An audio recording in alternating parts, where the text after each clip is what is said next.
Hi, good evening, everyone. I'd like to thank you all for being here. We'll call our regular meeting of our Town Plan and Zoning Commission to order. It is Tuesday, September 3rd, 6:32 p.m. Hope everyone had a nice long holiday weekend. Nice to see you all.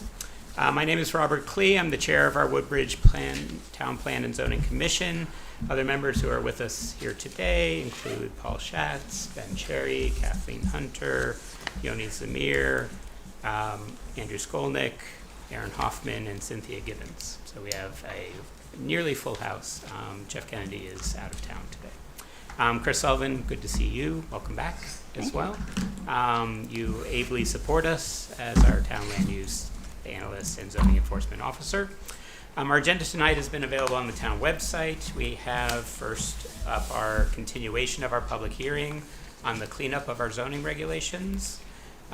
In our new business, we're going to have an informal presentation on an opportunity housing proposed development at a site on Fountain Street.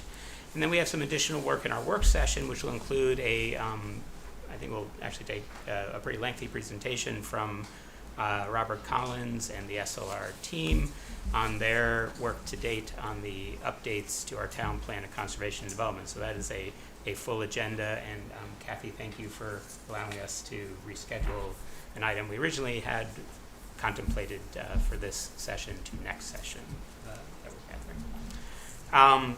So first and foremost, we should have our continuation of our public hearing on the cleanup of our zoning regulations.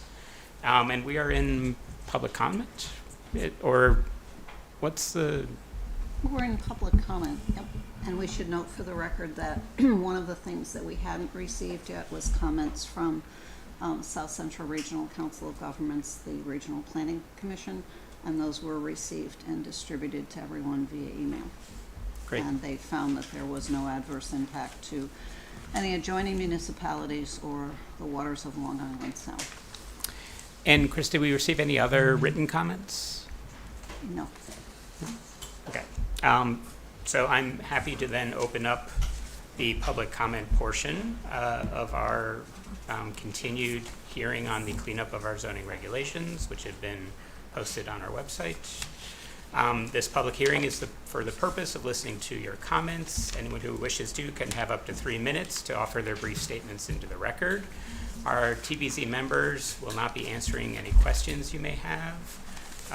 Though your public statements and any written comments that were submitted or you do submit tonight will be part of our public record for our consideration of this cleanup of our zoning regulations. As a reminder, everyone, off-record communication with members of the commission on the merits of this application is prohibited, and I would ask that folks who are coming off for public comment please be brief and focused on our proposed cleanup of our regulations. And with that, I will offer anyone who would like to come up and make public comment. And when you do, there should be a sign-up sheet, and if you could introduce yourselves as well.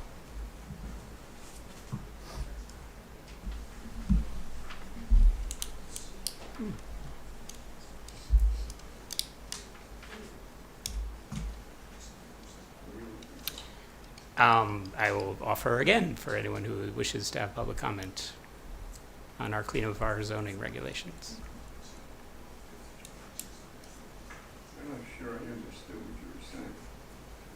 So this is our public hearing on the cleanup of our zoning regulations. So this is Clean up the what? our entire book of zoning regulations. So we've had posted for on the website a sort of They've line. been around and they're old and they've been a lot of work. These are actually mostly non-substantive changes because from our last time we updated them, there happened to be graphs that didn't make sense, the references that led to nowhere, those sorts of things that are being cleaned up. I'll offer again, anyone wishing to make public comment? Get rid of everything that doesn't make sense. That was the goal of our cleanup, is to get rid of everything that doesn't make sense, so appreciate that. We And just need him to identify himself for the record, though. Oh, I guess we will take that as a public comment. So do you want to, we'd be happy to have you identify yourself, if you don't mind. I'm Robert Outline, 55 North Westbrook Road, and 46 years in this town. And I've seen it go from pretty good. Could you possibly come up to our chair where they can actually record what you're saying? They're not going to hear you very well sitting back Can you there. hear me talk? No, but Oh, they have to the folks record on, it. on the, yeah, sorry, Mr. Alvine. Okay.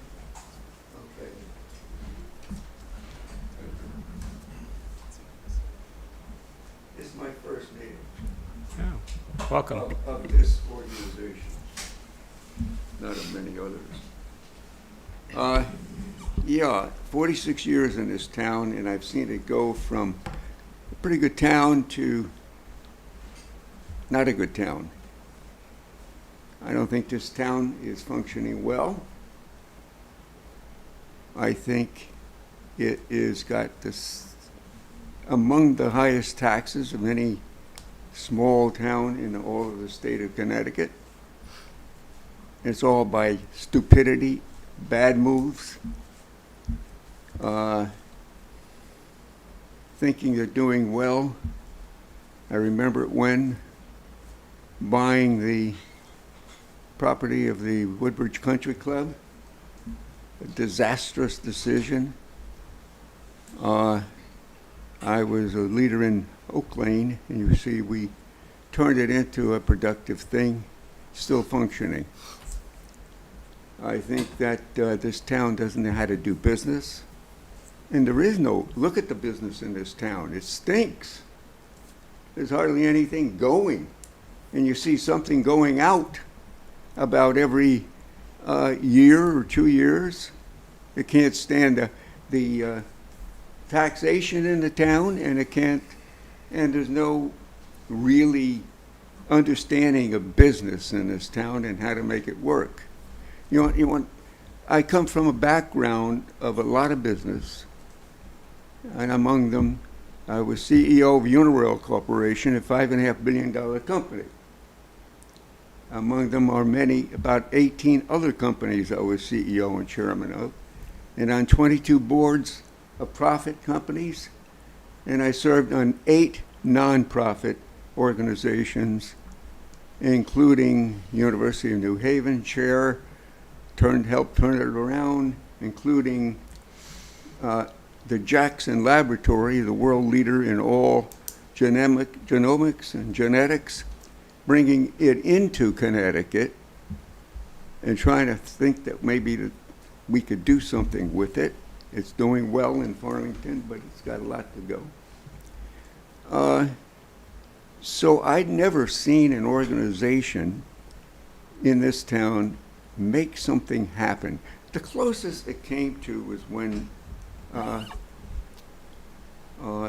one mayor was here, but it tries and it doesn't get there. So I think your report said that you would like to see us grow. I like that, because if you don't grow, you die, which is what we're doing.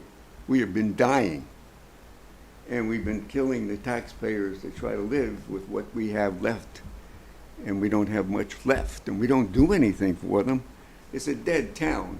Everybody who talks to each other in the neighborhood say that. So, It's a Mr. good- Alvine, It's a good thing we have a lot of other things to do, and we use the town just because we happen to be here before and otherwise, and maybe because of the school system, which has also gone down. So my view is growth is good, but you can't grow without fixing the foundation. You have to fix the foundation. There's a lot of foundation problems in this particular town, including what we've done. We think we control budgets and everything, but what we've done is if you look at a company or nonprofit, you got to look at what you haven't spent that you should have spent on maintenance. The roads in this town, many of them are terrible, So, terrible. Mr. Alvine, well, I appreciate those comments. So what would you like me to now stop here talking and do what? Comment on this, your subject? Yes, Clean it up. all the- Clean everything up. Start scratch. Get somebody that knows good scratch business and get rid of a lot of garbage that got in over the years. That's all I have to say. Appreciate that. Thank you. Thank you. I just turned 86, I just figured I got to get it off my chest. Appreciate it. Any additional public comment on our cleanup of our zoning regulations? Going once, going twice, and anything, Chris, in our notes? Council has asked that you continue the hearing until October. Since these regulations are proposed by the commission itself, council hasn't had an opportunity to fully, because it's the whole thing, review everything, and so they asked if you could continue it at least until your regular meeting in October, which I believe is October 7th. By that, do you mean continue the public hearing until then, or continue? Yes, because any comment that they would receive would be part of your public record. So because I was anticipating receiving comment from members of the council, but They Well, we're- haven't completed their review yet. it looks like we have It- another Yes. public comment. If you could Hi, introduce yourself for the My record. name is John Negreiro. I live in this town for 25 years. Could you And- kindly sign in on Yeah. the sheet? I'm sorry.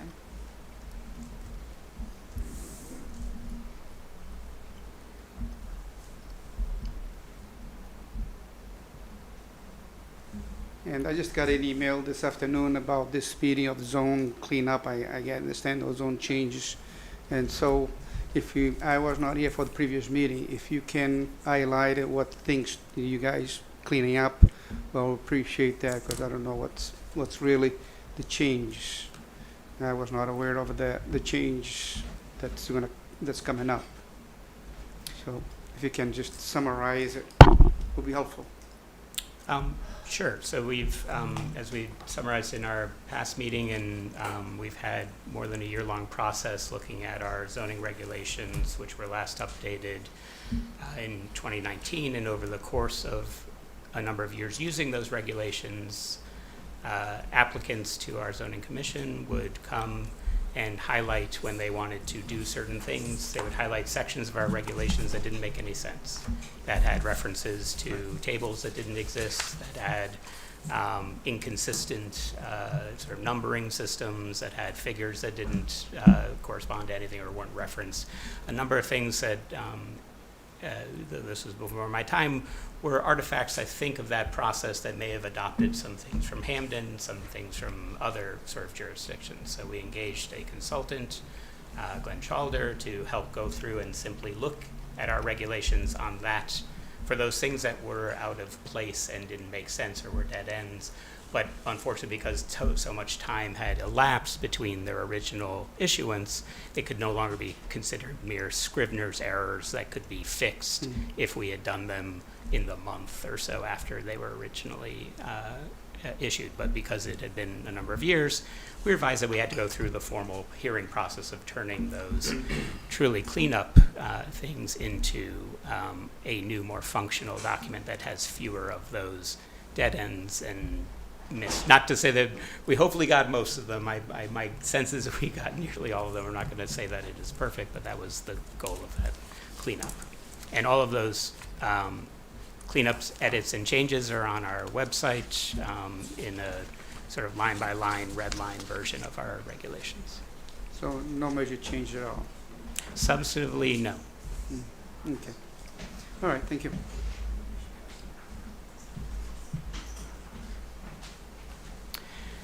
So I guess there's the request to continue. Do we have any, are there any procedural sort of issues? Because we did it on our own, do we not subject to the 65-day or? Correct. Yeah. sense of the council, continue it for another month. Sorry, I missed. Who was it at request of who? The Board of Selectmen. Town council. No, town council. Oh, town council. Okay. I'll So make we- a motion to continue the public hearing until the October meeting. Second. Moved and seconded. Any further discussion? We need to seat an Oh. alternate. We've got 3 alternates. Who would like to be seated? Cynthia? You're- Sure. Motion moved and seconded. Any further discussion? You're not all in favor of continuing till our regular meeting on October 7. 7th? Aye. Aye. Any opposed? Any abstentions? All right, so we will be back again. And for members of the public who do want to, that is also an opportunity to submit written comments in the intervening time or to come in and join us live and in person next time. So with a continuation of our public hearing complete, we can now move on to our new business. And Attorney Nuff, good evening. If you could come up, introduce yourself, and we welcome your informal presentation on opportunity housing for 780 and 804 Fountain Street. I think we received. Thank you. Is this-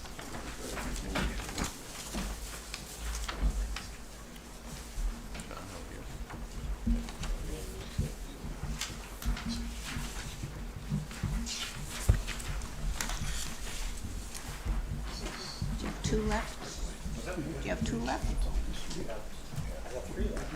Oh, okay. Well, thank you. You're so good.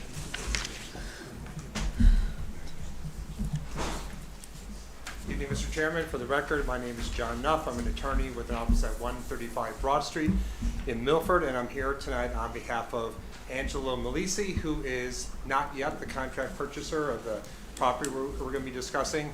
But just so you all know, the property owner is aware that we're here this evening, has given his consent that we're here, so we're not talking behind anyone's back. So we're all on the same team.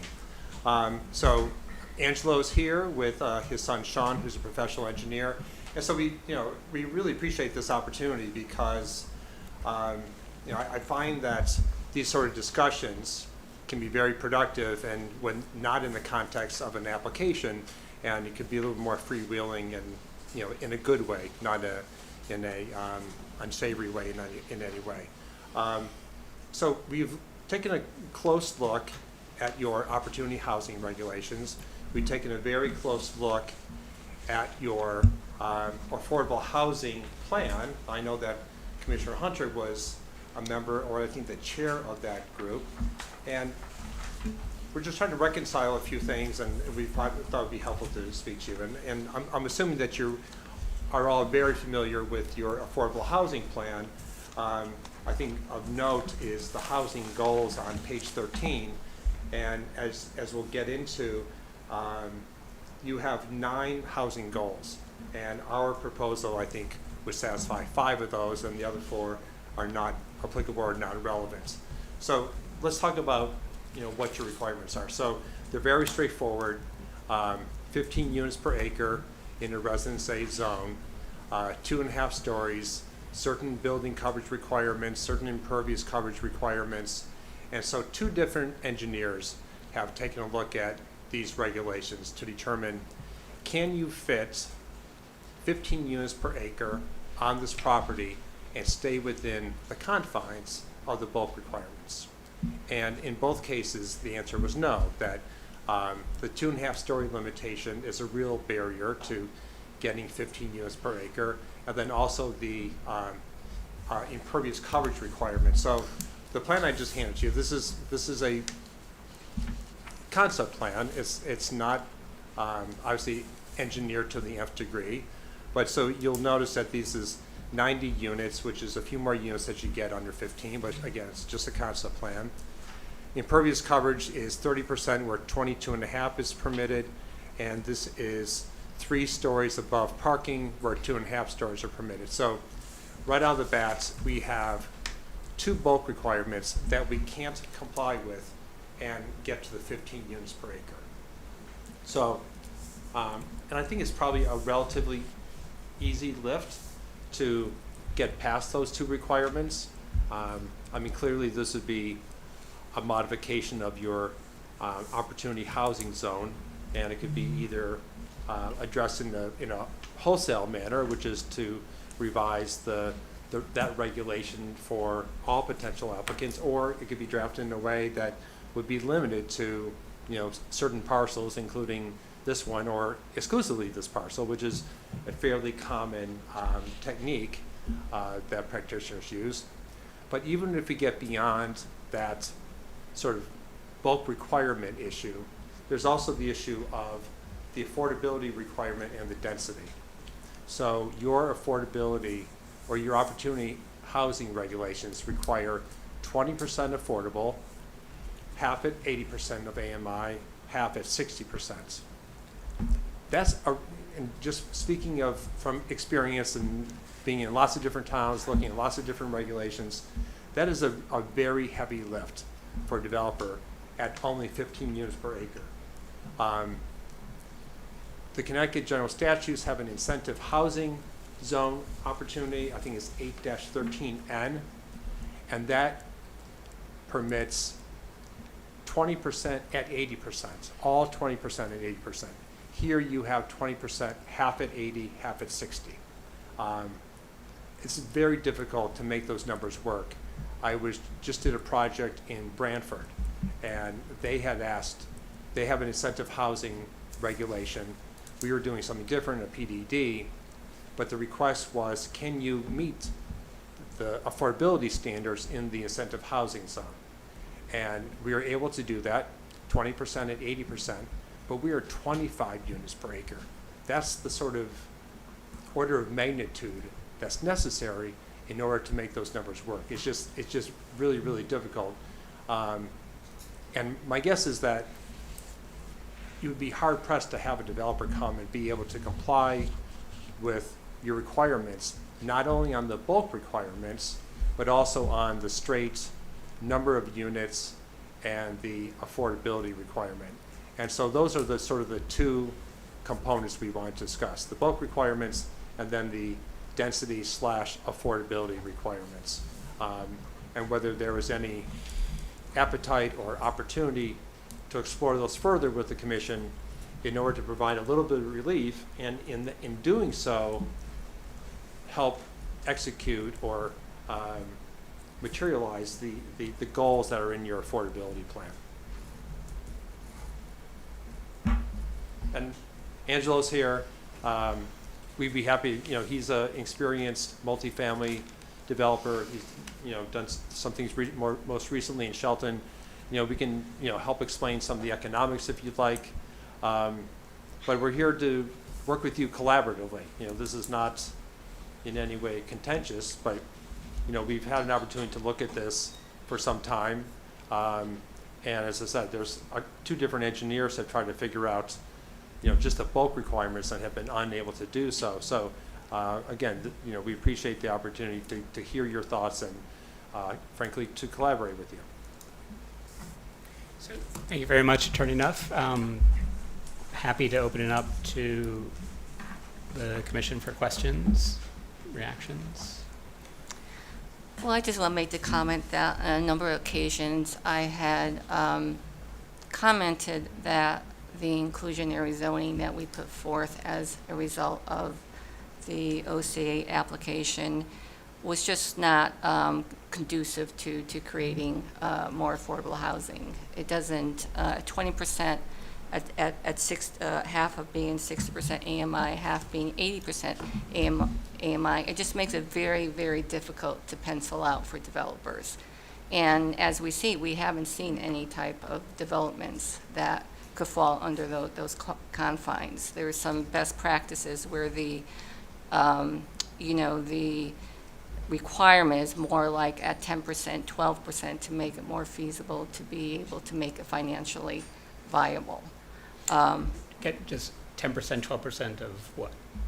the affordability. Oh, so not 20%, Not, but not 20%, because it is, as, you know, as the applicant is discussing, it just makes it very hard to financially, you know, pencil out that type of project. So you're sometimes better off at doing like either, you know, 12%, or, you know, and the other side is increasing the density limits. Right now, we're at 15 units per acre, and if we had a discussion on incentive housing zoning tonight, we could see that it could go up to 20 units per acre or more, and the more you go up, you know, you have incentives from the state that the state actually provides you incentive payments for creating incentive housing zones.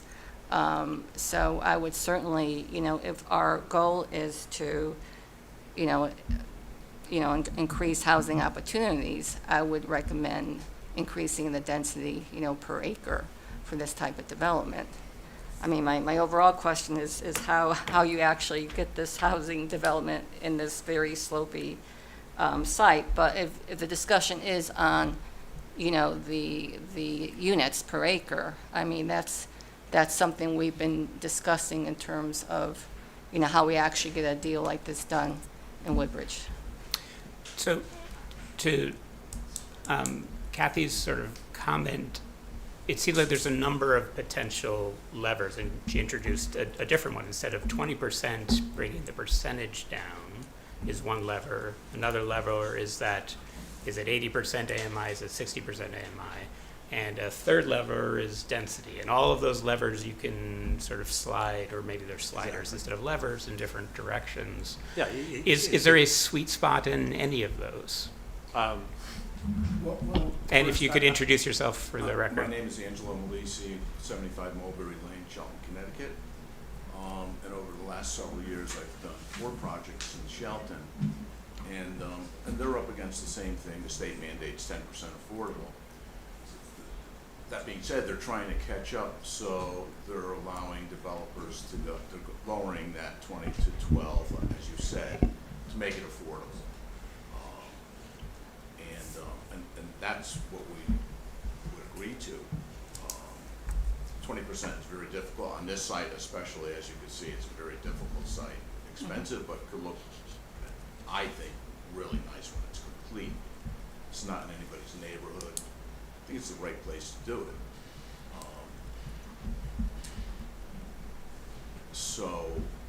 I think we could think about those things, lowering that. And then there's also, you mentioned we have our 2.5 stories, which is our general sort of restriction for our residential A.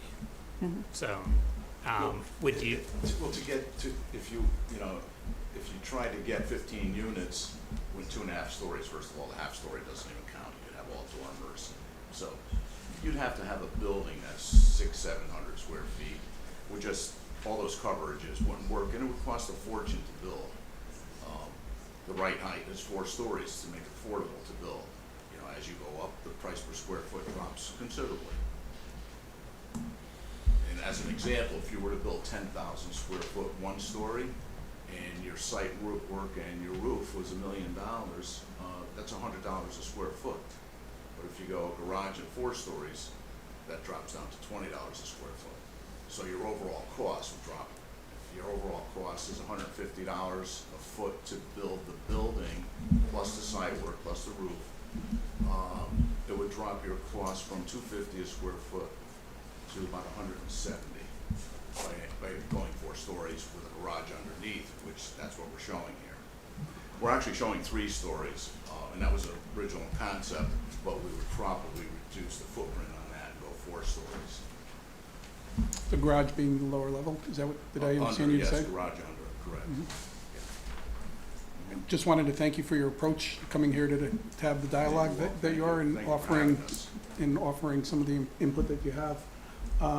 Just to make sure I understand, the diagram you showed us has 90 units shown.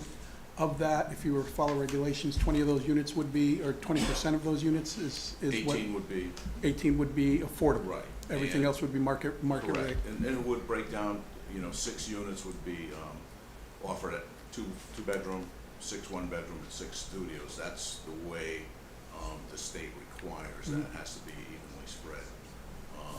So of course, if it was 80%, 60%, it would be 2, 2, and 2, and so on. But getting down to the 60% with the cost of construction today, of the rents where they are, it would be quite expensive, $20,000 to $25,000 a month off the top to do that. And getting back to Rob's question in regard to sweet spot, when you're talking about the 4 stories, what is the sweet spot overall? What would be your? The sweet spot is a garage with 4 stories above. When you go more than that, which brings your cost down, once you get over 5 stories, all the fire ratings change drastically. The cost just goes through the roof. If you're going stick, if you're going steel and concrete, which becomes really expensive, that goes away. All the buildings are sprinkled completely, so even 4-story. So that's where you want to be. And on this site, even if you went 4 stories, you're talking about at an elevation of 320 on here, 12 feet for the garage, another 40 feet per floor. You'd be at maybe a maximum 370 something elevation, and I think the top of this grade is like 360, 370. So coming down Fountain, I'm not sure you would even see the building the way we plan on designing it and setting it.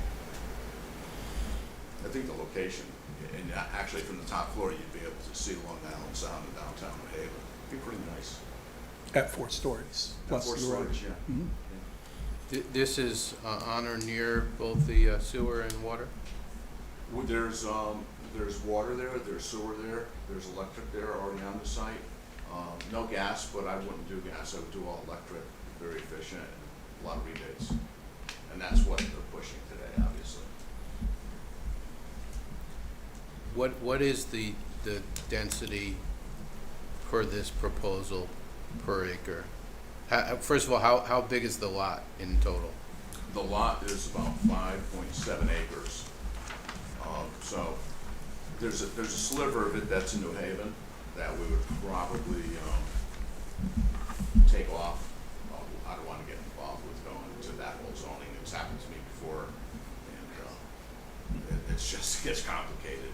So I think the portion of Woodbridge is 5.56 acres, which comes out to 82 units at 15 units. So the 90 that we're showing, and as Angela said, he would reduce the footprint and go up into the story, but if we kept it at 90, we'd just be nudging above 15, a fairly modest amount. And we try to get, 22 per floor, 88 units for argument's sake, somewhere in that area. I mean, and by the way, if we're having a conversation, I'm going to have a conversation with Angela, which is, it sounds like if you were able to get relief either from density or from the affordability requirement, given the constraints of the site, you would rather have relief from the affordability requirement rather than the density. Yes. Okay. Yes. That's kind of what I'm asking in terms, what do you see as the overall picture that you would consider to be the ideal? And also, how does that compare to what you're familiar with as a result of the work you've done in Shelton and anywhere else? 88 units. Mhm. I'd like to do 120. Obviously, the more brings down your overhead. That's the ideal situation, but 80, 90 would work. But back to that question, so that's at the density, but at what affordability? How many, what percentage there? Is that 20% affordable and 80 at Manheim? Again, it all depends on whether you're going to allow us to do those units at 80% or 80 and 60. That's doing 60 will really take a chunk out of the income. You're giving back almost $1,500, $1,200 a month per tenant. So if you went 12%, then maybe we could do half at 80 and half at 60. If you went 20%, then maybe all at 80%. And think this, the number this is is the kind of slider. balanced, you know what I mean? Yeah. Again, just by way of example, I did another project for a fairly well-known developer, and did it in 2 phases. He agreed to 5% affordable in phase 1, 5% affordable in phase 2.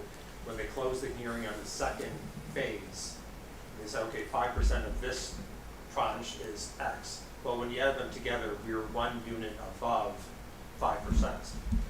He had me go back and eliminate 1 unit because it cost the value of the project decreased by $300,000 because that 1 extra affordable unit.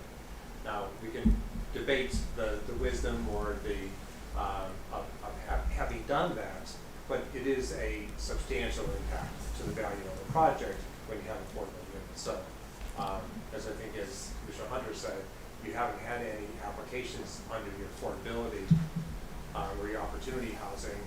And listen, some of you know me fairly well, some of you don't know me that well. I don't make threats. But the only real opportunity you have is an 830G, and Angela doesn't do that. I don't do those. But that's the other. I mean, that's literally the elephant in the room. I mean, just as an example, real numbers, using the 6 cap, the buildings I did in Shelton, because they really wanted me to do, I was the first one in downtown to do anything 60 years from what they tell me, and got that whole area kind of revitalized and moving.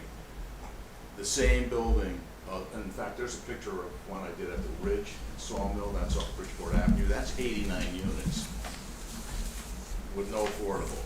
Using those numbers, the affordability at 80 and 60 would drop the value by $5 million at a 6 cap.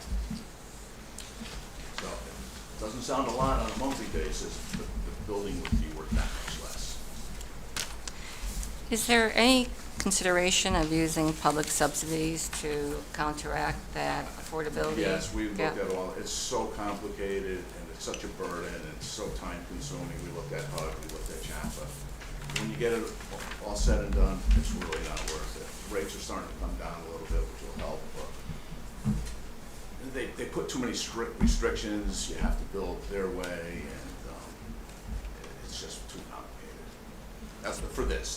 That one, maybe somewhere else, but not in Woodbridge. I wouldn't do that. Have you ever had a development using public subsidies or state funding, Have federal I ever? funding? No. Chairman Never, King? never looked to. The only thing that we do is, we work with utility companies for rebates. We try to go as green as we can. And that's how we build. You mentioned earlier when Mr. Aveline was up that the changes that are being considered with the public hearing are non-substantive in terms of real zoning type changes. In terms of making the changes that are being discussed, if we were to look at that, what would be the process? Is it require an application, or is that something that the board can consider proactively or as part of their charge? So, first of all, I was going to actually ask the attorney stuff to So the present answer his. could be either. Okay. And I think what we're saying is we'd be happy to take the laboring oar and make that proposal and submit the application. But whether it was the commission's own regulation amendment or our own, the process would be the same. It would be a public hearing, a referral to regional planning for their comments, and then an opportunity for everyone to speak. And then if that regulation were approved, then we come back with our special permit or site plan application following that. Understood. Thank you. Other questions from commission members? Just to ask the obvious question, which I think, Commissioner Hunter actually asked, it is physically possible to build more or less what you're envisioning, roughly 82 to 88 units in this space, in this 5-point-something acres. Absolutely. Like, it is possible to do If that. you look at one of the renderings there, the ridge, that was a mountain of 90 feet of rock that we took down to get to that elevation. So, Yeah. Right. anything could be done. And I have some ideas on how it would look. I think it would be beautiful.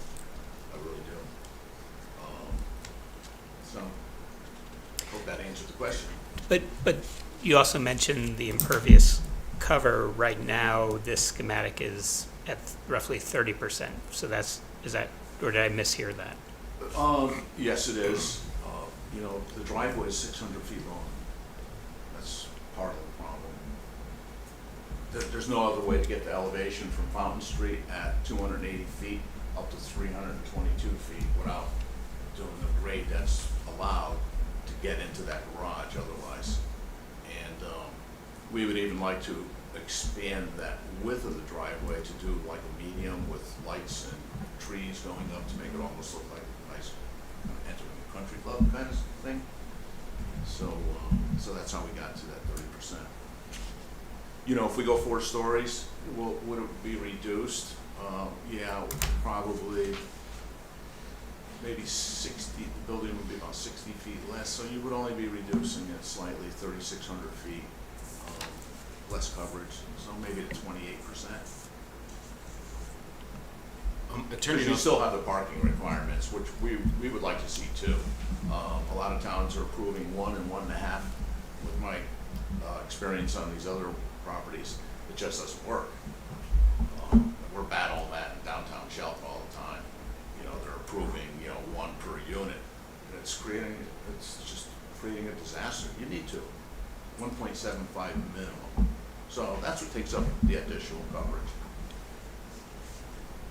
And obviously, he's getting a little bit more bang for his buck because he's parking underneath the building. So, Right. so that coverage is doing That's 70 spaces. 2 chores. Yeah. just for our benefit and for the benefit of the listening public, explain again what you would do. If you could you just reiterate that again in clear, simple language? How we would bring that forward if you were to bring such a thing like this forward Sure. to So- us, so, and how to get. So we could approach it one of 2 different ways.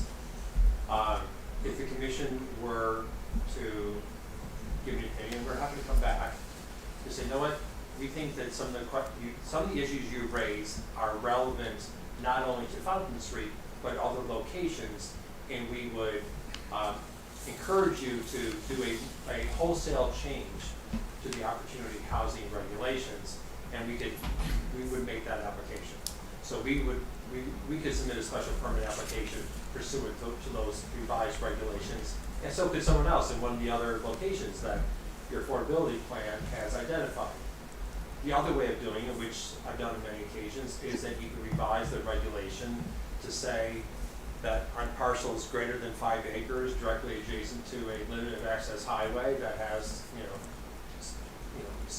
something about topography or something like that, and it would be limited to this site, maybe some others, understanding that, sites that have topographical challenges may need other relief. So, and there's nothing improper in doing it that way. It would still be consistent with your comprehensive plan. Candidly, it's one of the reasons why the Westport zoning regulations look like this and the Stanford zoning regulations look like that, because they do that a lot. But I think in this case, it's not, it would be called for in this instance because we have an unusual piece of property.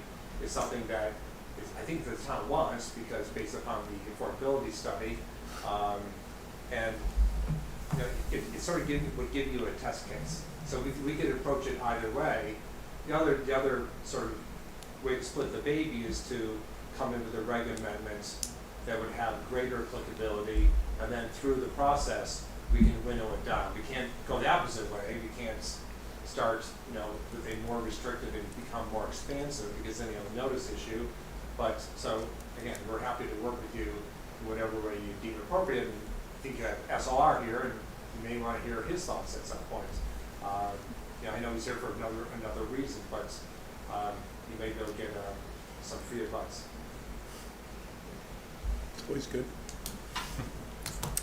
I know you said you don't do 830G, but do you have an idea of what, if a developer were to come in with an 830G application on this site, how many units would be viable, what it would look like? Does it allow for any coverage? in the Well, 30G? Yeah, I mean 830G, all the bulk requirements are off the table. Yeah, we could do 120, 160 units, which to me doesn't make any sense. That's not the business I want to be in, to be honest with you. No, I mean, I think that's the approach that I think most towns are, to work collaboratively with developers like this. They all, they all come in with that, as a last resort. But Yeah. Additional comments, questions? Chris, procedurally, is this something that we can talk about in our work session, or? This is not a, this is a discussion to have with them at this point, Okay. so. So better if we want to talk about anything, we talk about it now? Now, yeah. Gotcha. I mean, if they're looking to see from you, is this something that you're interested in going forward with? Is this something that you would be receptive to them coming forward with? That's what they need to know at this stage of the Right, game. and so there's even 3 flavors. There's the us on our own accord deciding, hey, we've not had anyone take advantage of our opportunity zone regulations. Maybe there's something that's not meeting the market's expectations. We could do that on our own. Not to take advantage of your generosity of your time and allowing us to be here this evening, but one way, and I know you've given me a lot to chew on, and so I don't really expect, all of you to come to a unified, decision this evening. We could either come back and hear your thoughts after you've had a chance to think about it, or we can come back with 2 sort of, not a fully drafted reg amendment, using the 2 approaches that I discussed, but sort of, broad stroke, and you can actually take a look at it on paper and see how it feels. And that might give you a little bit better way to approach it. But we're happy to do whatever you want, but I'm just trying to help facilitate the discussion. Yeah, so I would tend to think that actually, and don't get me wrong, I appreciate you already coming forward with an interesting idea for a parcel that has some challenges on it, and challenges that don't quite fit with our current opportunity housing regulations. So that, I think, is a positive that we've had you come in and sort of highlight the things that you have interest in doing, but the things that would require changes. So getting a little more detail on that from them, perhaps at our next meeting. I'm looking to our commission members, and I do think it would probably be more fruitful if it came from you as applicants seeking a path, 2 paths, whether it's the narrow path or the broader path. Does that sound reasonable? Anyone, comments, reactions, Ben? Yeah, one additional question, and I'm sorry, you may have said this twice in response to Mika's question, but this is not perfectly representative of what your ideal would be. What was the number of units that was sort of the ideal? Was it 120 or was it 88? 88. 88, okay, all right, thank you. And right now, it's 5.5 acres, which by our 15 unit per acre math is 82, so it's slightly more than what we're currently allowed for. But again, a presentation that sort of walks through, this would require moving slightly in this direction on the density and slightly in this direction on the affordability sliders, and you might actually even have on your end that sliders that it could look like affordable and 20% affordable at 80%, or it could look like affordable at 12%, but with the 80 and 60. I mean, come to us with, I mean, you threw a whole lot of numbers and things at us. So I don't think it's going to be that hard, because that part of it, the affordability, the say 12% and 60, 80, and that's going to be common between the 2. So really, the 2 drafts are only going to differ in terms of whether we add language that specifies, calling out essentially this site.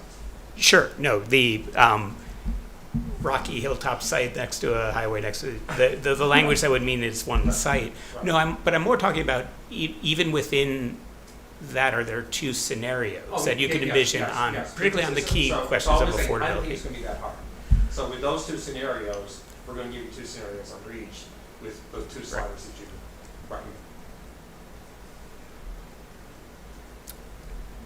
Does that sound good, folks? I'm seeing nods. So this came in under new business. Is this something you would like to carry over to old business for the next meeting? Yes. Okay. Okay. Thank you. Great, thanks for coming Thank you in. very much. Do you Appreciate do it. workshops? Hmm? Do you do workshops in between meetings? No. No. We just had one. Yeah. Thank you. Thanks. Thank you. Thank you. Alrighty. So next up, we're going to move to our work session, and the main item for tonight on our work session is a presentation by SLR on our plan of conservation development. Now we have a computer set up, if that's, do you have a PowerPoint or? Yes, I do. So, you want me to put the computer up over there? Yeah, we may need to play musical chairs a little bit. You have copies of the PowerPoint as well? I sent it. Oh, that's it.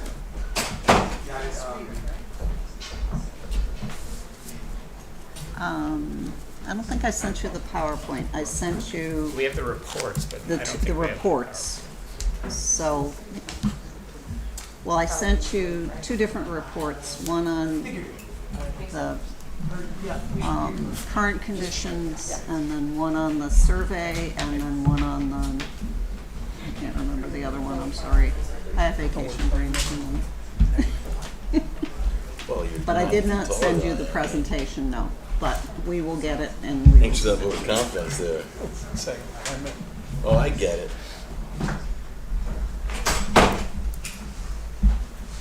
Might get you.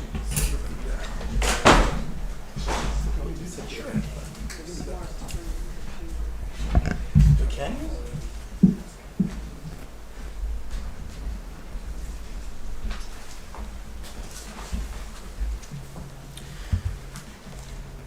I only made 8 copies. You can send me one and make sure they all get one. Everybody else can get.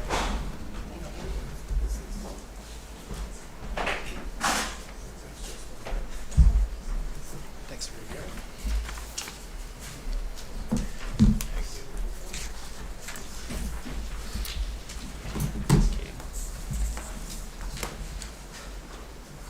Mika, I'll get you one tomorrow. Ben needs one. Maybe one for Ben. We need one for Ben. Yeah, Ben. Just, I think you just stepped to the bathroom. Yeah. Okay, well, we can get you one.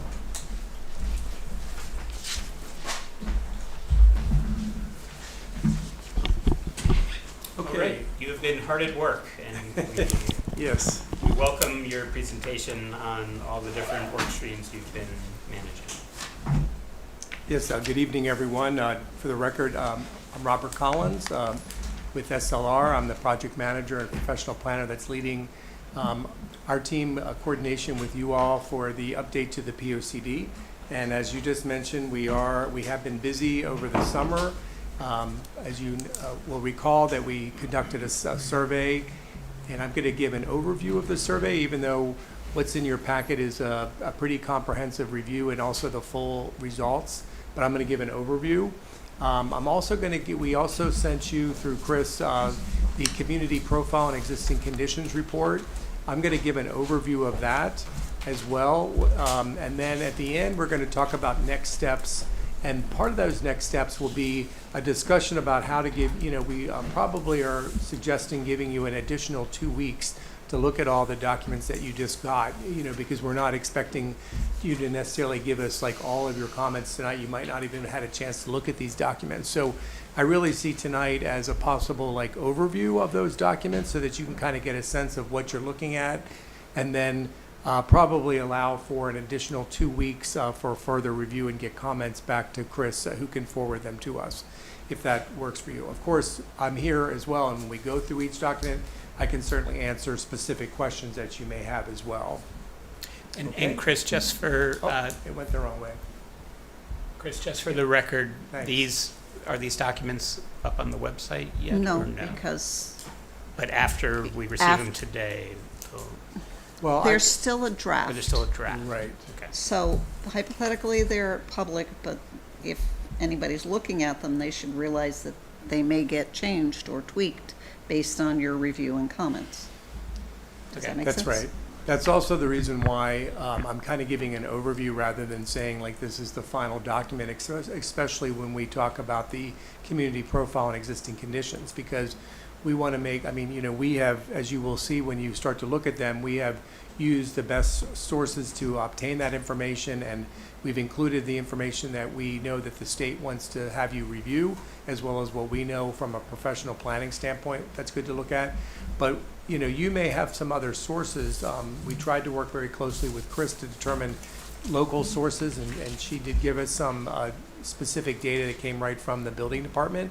But you know, you may want to take a slightly different look at something, or you may have some different information from the school board that wasn't given to us. So we want to make sure that you have a chance to fully take in all of this data and all this information, report back comments or suggestions that you have, and then at that point, we would then make the documents final, and then that's when we would post them to the website. Once you're completely comfortable with the information that's in both the community survey summary report as well as the community profile and existing conditions. And then that would also, both of those items would be major components of the first workshop and sharing that information out to the public. Okay? Okay, so for the community survey results, just a quick snapshot at kind of the overall demographics. Again, it was in the month of June. It went on for 5 weeks. We got 633 responses, which is for the summertime for a volunteer survey. That is 7% of the town's population, which is more than what our target of 2% was. We definitely appreciate everything that not only did all the commissioners, but I know the first selectman also sent out, and Chris as well, sent out a lot of word and notice. And I know that the one day after we talked specifically with the first selectman about that, we got like 100 responses just the next day. So that kind of stuff really does help, and we really appreciate it.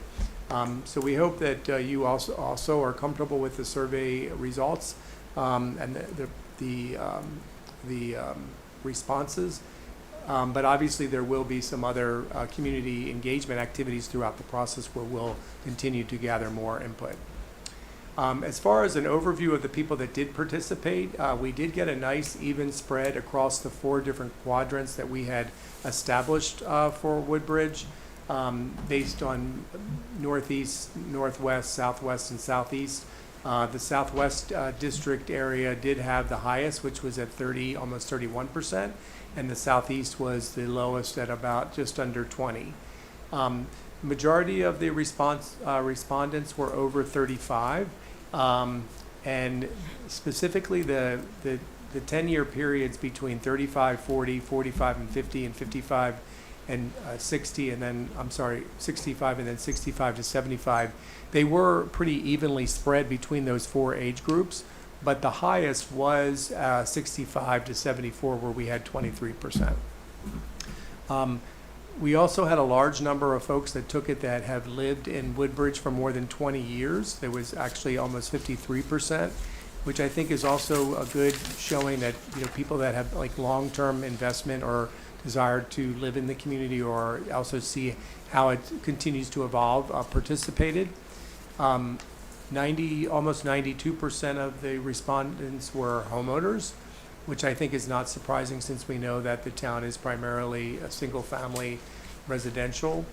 Households, the variety of households was spread across those different types of groups, but the couples with children at home were almost 40% of the responses.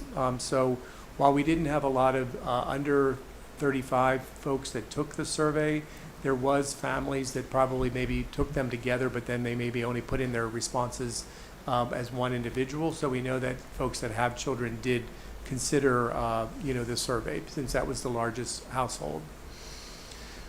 Reasons for why people choose to live in Woodbridge, location was the highest at almost 77%, and also the education system was the second highest reason why folks said that they lived in Woodbridge. Also, one of the last demographic questions was whether people were going to still be living in Woodbridge in the next 10 years, which is the life cycle for this next POCD. And 73% said yes.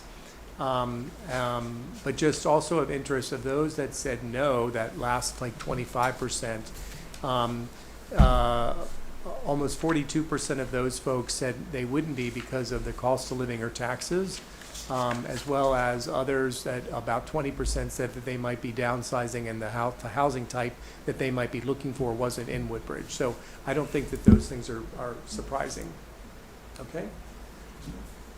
So taking a look at the main subjects that we had in the survey, which were quality of life, community pride, housing and economic development and business as far as the first 4 topics.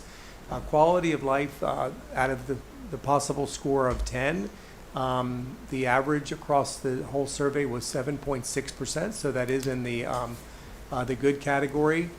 And over 50% of the respondents felt that the town was quality of life was better or about the same from 10 years ago. So that means that people are generally happy with what's with the quality of life, although it appears that there might be some room for improvement. And some of the top concerns that were mentioned in this particular section, the highest common denominator comments were lack of close services in stores, which I think we also are probably not surprised by. Pedestrian improvements like sidewalks, but then also maintenance of those sidewalks. And then also traffic speeding. Traffic congestion wasn't really seen as a problem, but speeding was. As far as things in community pride that people take great pride in Woodbridge, open space, the school system, regional destinations being nearby, the people and the small town feel were the highest takeaways from that. Within the housing section, there was general support that there was about the right mix of housing, but overall there was some support for smaller single-family residential type of units, as well as condos and mixed use. Those were the highest desired for additional housing. There was also noted the affordability issues, which again is probably not a surprise, and over 60% of the respondents stated that they didn't feel that current housing in town was accessible or affordable to large segments of the population. Related to business and economic development, there was desire for more retail and restaurants specifically, also entertainment type of venues, cultural facilities, and mixed use type of economic development. And then people chimed in also within the business district itself that more variety was desired, it's aesthetic improvements, and then also pedestrian and bike safety improvements. Okay. Continuing in the parks and open space and natural resources section, there was from the respondents, there was agreement that there was about the right mix of active and passive recreation and open space and farmland within the community.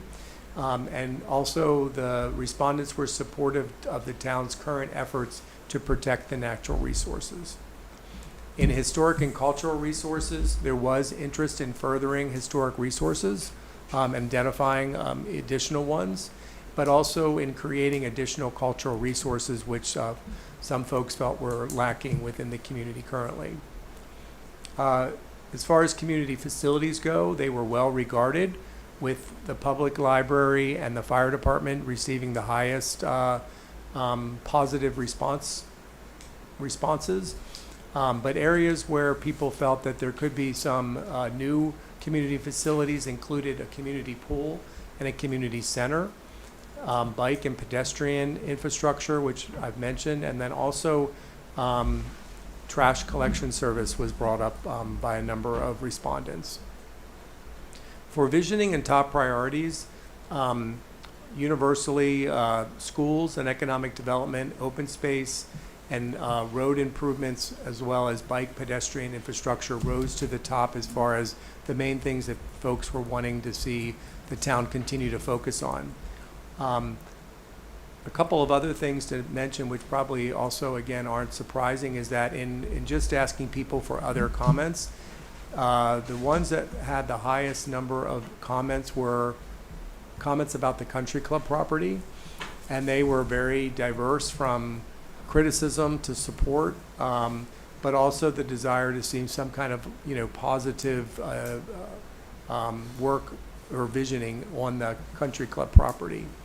And then another one that was very common throughout was, and it came in many different forms, but the concern about the tax base, the overall taxes for the community, or trying to focus on reducing the residential tax burden by expanding economic development. Okay, so that's kind of the conclusion of the summary of the survey.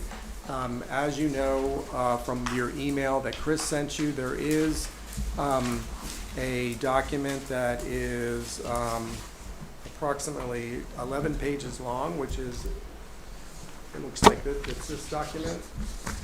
Well, actually, I'm sorry, they're actually consolidated into one. But the first 11 pages are basically the summary, if you haven't looked at it already. And then that's followed by a detailed, much bigger document that's the appendix, which is actually the raw data from the SurveyMonkey, if you want to look at that in more detail as you review. Did anybody have a chance to review this yet, and do you have any initial comments, or are you looking forward to reviewing it in more detail and then maybe forwarding some comments to Chris and us in the next week or so?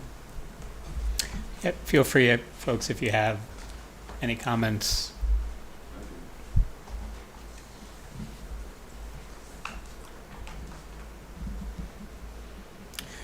I did skim through it, and I do appreciate the 11 pages versus the 90 pages of the detail that follows. So I appreciate that we have both. I guess my sort of larger question is, you've done similar surveys for other communities. I think we used a few others as models here. Do you have any sense of where we've sort of fall in the, other communities that you've done recently? Any outliers that you were surprised by in the survey results? More the sort of your reaction as someone who's seen more than one of these surveys. That it's interesting you should say that, because I wish I had something like, groundbreaking to say about that. But I really feel that for the most part, and I think I said it in discussing it, that I think a lot of the survey, I think, was as we were expecting based on our conversations with you, knowing what we knew in advance about the affordability and housing issues. I think that we were happy to see more about the demographics, the fact that we had a good number of folks that took it, and also the age groups, and then and the fact that there's kind of commonalities in those types of things that do fit in with the overall vision, and then things for you to take into consideration. There were, in talking about like affordable housing, which I'm sure you got this in the affordable housing survey, there are differences of opinion. Generally, people are supportive of doing some housing, diversifying housing type, but what that type is, there's some, disagreement. But I think that's the whole purpose of why we go through a POCD, because we try to balance the various different aspects and opinions from the community, as well as from the board, as well as other stakeholders that come forward throughout the process. I think economic development, again, those, because of having worked on the connectivity study and knowing what some of the issues are down there, I think seeing that people want to see a diversity of retail and restaurants, I think those are commonalities that are, again, coming up to the surface based on past studies and investigations that the town has done. So I think there wasn't any real outliers that promote you being different than a lot of other local communities or other Connecticut communities, but I think how we all respond to that with action steps and goals and strategies, and how that goes into the community vision, will be the part that's unique for Woodbridge. Is that all true for the previous POCD as well? Nothing extraordinarily different that you've seen so far? You mean as far as like what was in that and what people said now? Correct. I mean, I think from what we've been able to tell in the analysis, I mean, I think it's, again, some of those, I think there's more support and understanding of affordable housing or housing type diversity that's needed. I think that's been growing because of the concentrated effort that the town has been doing that to try to share information and get a broader perspective out there about housing. So I think that from 10 years ago, I think that that's growing. I think also the sustainability and the resiliency aspects are also something that is growing and people are supporting, and that's also something that's changed from 10 years ago because people are more aware and understanding of those types of things, and those will probably be greater, there will be a greater emphasis in incorporating that into the final product. I'll also note that it seemed like bicycling and pedestrians, so creating a more walkable community, seemed to come out at least in the things that you had, you know, some of the places that had the open comment, you know, Right. sections and the like. And there are some, you know, again, there is a variety of opinions, and there were, and I, you know, we want to make sure that, you know, we pay attention to that. Like, for instance, pedestrian and bike safety was brought up, where some people were cautious about supporting additional bike and pedestrian lanes and things like that, because even though we know that those are being put in to help with safety, some people were concerned that they might also cause more biking, which may lead to more conflicts between cars and bikes. But, you know, there is kind of that careful walk, and there are within engineering and design professionals, they know how to, you know, make recommendations that are appropriate for those types of things. Other questions, comments? We're giving ourselves 2 weeks in addition to, you know, provide more detailed comment through Chris. Is that how we're Yeah, going to they'll do it? come to me and then I'll forward them to. Okay? Should we move on to the Yeah, the community profile. community profile? Okay, so then the next document that we forward to you for the plan is basically the community profile and existing conditions document. Basically all the data that we compile for you to kind of be aware of or become familiar with, so that as we start to develop all of the vision statements and then the goals and strategies, that we have the data that we need about, you know, a benchmark of where the town is now. And the first part, you know, we call the community profile, and this looks at demographics, housing, and economic development. And then within the demographics section, you will see data on an individual page about population projections for the town, about age, about race, about household and families, education, income, and public school enrollment. You know, on each one of those subjects, you will see potentially a variety of data, and it's all taken from either the U.S. Census or various U.S. Census supporting resources like the American Community Survey. We did pull the most recent available information, but as you'll note in the very beginning of the document, the most recent information doesn't mean 2024 data, because it usually runs about a year and a half behind. We also are dealing with a couple things going on in the state of Connecticut with U.S. Census, and also the fact that the 2020 census, which is usually the biggest benchmark, you know, we know that because of the COVID pandemic that there is some you know, issues with the 2020 census. And so that's why the American Community Survey census that are estimates that are taken the years after and up through 2022 is available. It's really, you have to kind of look at it and balance it very carefully to see what might be going on in any demographic shifts. However, the town, for the most part, continues to be very stable, and so you're not seeing like radical shifts one way or the other related to those demographic things.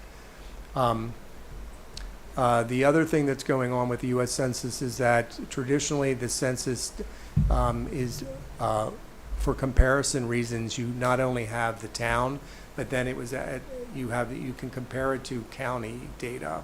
And the county data in the state of Connecticut, just this year, the U.S. Census is switching it to the COGS. And so therefore, when we compare at the county level, sometime we have to compare it to the COG data that they've assembled, and sometimes we have to do it to the New Haven County data. And then sometimes they haven't finished compiling that data or shifting it. So there's some issues with comparing it that are going on right now. For housing, we look at tenure, which is home ownership, whether owner occupied or rental. We look at the housing types as well as the number of bedrooms, and there's several different comparisons there with the state as well as either the county or the COG.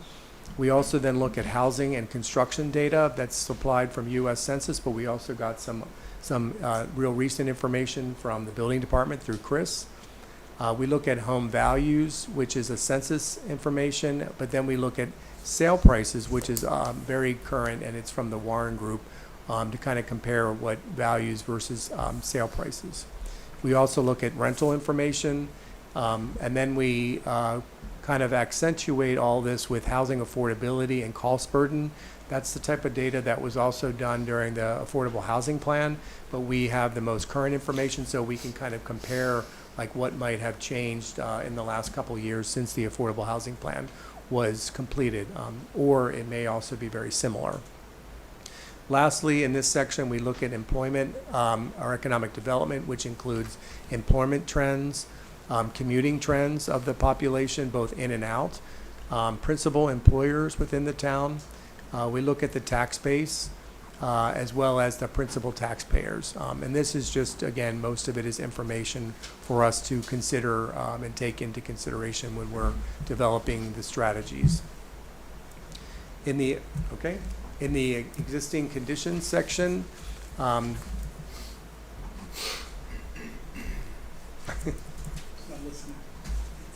it went to sleep on us. Oh, there it is. Thank you.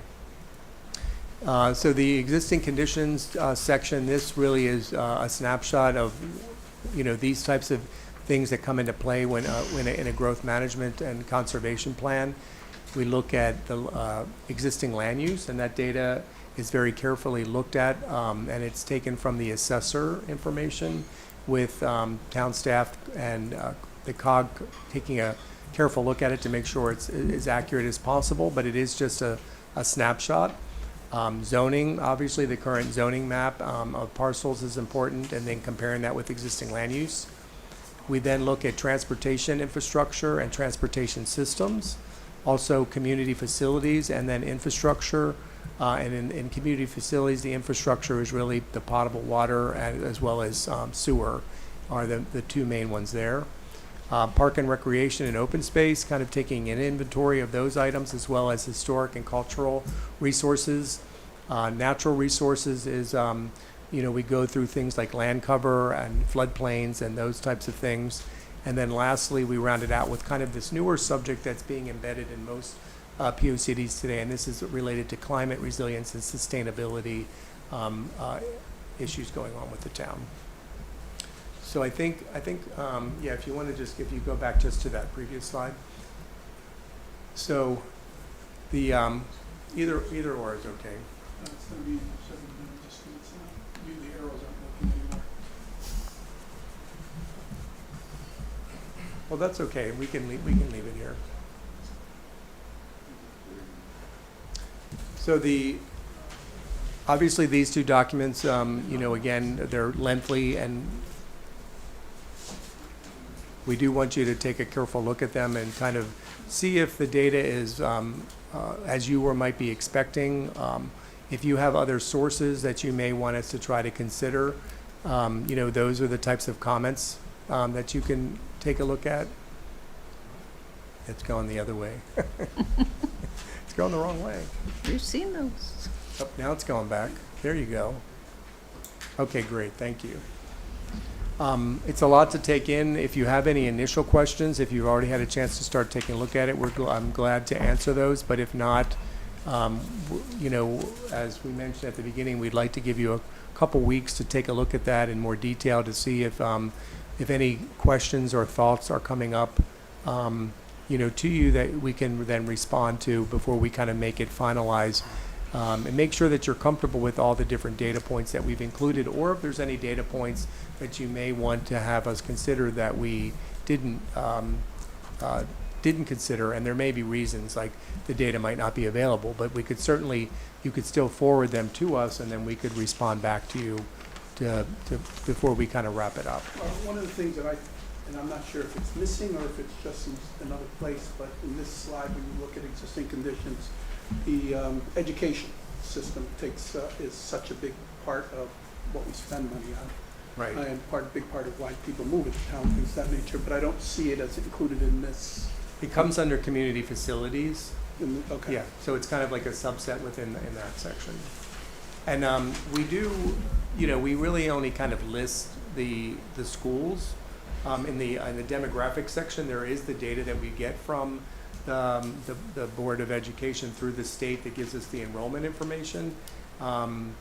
But other than kind of identifying the schools, and then we can potentially have some action steps that might be unique to the town, we try not to go too deep into it, since it's really the school board monitors that in more detail, and so we don't want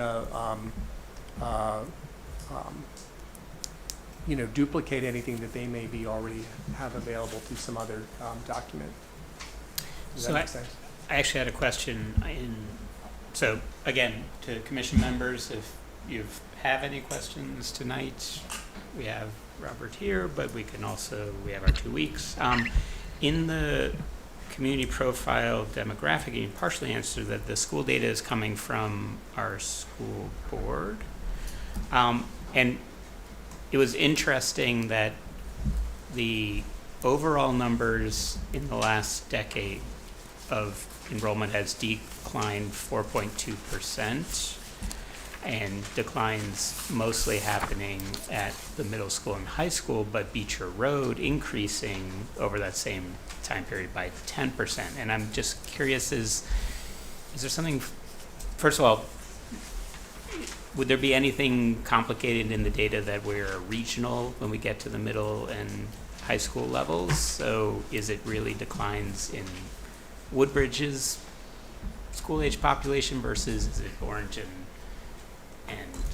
Bethany that's influencing it? I'm just sort of curious about whether those are captured or how they're captured. And you don't need to answer that one tonight, but that stood out as Beecher growing 10% and the other two shrinking, and the high school shrinking 10% in the same time frame. Right. Is interesting. Yeah, I mean, I don't officially know that answer. It might be something that we might need to, all reach out to the school board to try to get some clarity. And it is a little bit confusing with the, I guess, to us, because it's a little bit unique to Woodbridge, with the fact that you have your own, elementary school, but then you're not a regional district for all of it. No. Which in some of the other, like for instance, in Beacon Falls and Prospect, they're both in a combined region, but it's for all their schools. Even though like the school might, like an elementary school might be in Beacon Falls, but it's still considered within their region. And that's what I'm curious about, whether there's something, how do we know Woodbridge's school population, how it's doing over these 10 years? Because at the elementary, that Right. we know those are all Woodbridge folks, but in the high school, middle school and high school, it's only Bethany and Woodbridge, and high Right. school is Bethany, Woodbridge, and And like, is there really a greater decline happening, but like the Woodbridge population is helping to offset it or something like that? Yeah, I don't know. Right, and that could be hard to like get that information, because the school board would have to like do something or supply something that maybe isn't available on their ed site. But that's where we were also wondering if you might know like resources, or if there's a school board member that might be able to get some data for us. But I think this is a good question, and that's the type of question that we'd like to receive back from you, so that we could then, try to figure out together how we can maybe get that answer. Robert, Chairman, I'll also just mention that soon you'll be meeting our town planner resource, and we've charged them. One of the first things we've done is we've noticed the disparity in terms of just what you brought up. So we've charged them with digging deeper into the elementary school and the middle school, high school's situation to see if they can break that down. So we'll be hearing more about that in the near future. Still on the community profile, I also had a question on, you had a slide 27 on cost burden by tenure, which was fine, I understood, but there was a category in the renter occupied where 33% were cost burden, 47% were not cost burden, and there was a 19% not computed, and I just didn't know what not computed was in that context. Or no rent? Are you talking about the one where it's like not no rent? No, it says not computed, but Yeah, well, just like, that's the type of question we'd want to get, and we could clarify that with you. sure. I know that we were a little perplexed that the information on the rental information, that there was 19.1% that there's no rent. And it's normally like within the COG as a whole, it's only 3.2. That's usually always a really low number because there might be somebody that's in like a family rental property or something and they're not being charged, or maybe they're just, there could be some other circumstances. But 20% is pretty high, unless that's somehow associated with like vacant units. So we might be talking about the same things, but it shows up here as not computed, which I didn't know, no means no rent. So Right. I'll follow up with a specific Yeah. sort of ask to clarify that. But we were wondering if there's a known reason for that within the rental properties within the community. But that's something we could, if you ask that question, we will, try to work with Chris and the town planner consultants to maybe see if they might have an answer for that too. And then I had one more on the existing conditions, and it was more just something of interest, and I think we've created this before. As you may have heard from our earlier session, the places where water and sewer overlap are an interesting sort of area for us. And we had a map of water and a map of sewer, and I was just curious whether having a map of water and sewer combined would be of value. We have that. I know we have it, but we don't have that as part of this. Yeah, I mean, the page 16 and, page 16 and 17, we have to talk about them separate, but, we can combine them like in the final document or something like that. Or an additional, not, yeah, Or- okay. like a third. Yeah, and SCROG is doing the mapping, so we could ask them to overlay the layer and supply a map that shows where there's both. So that would be a good comment.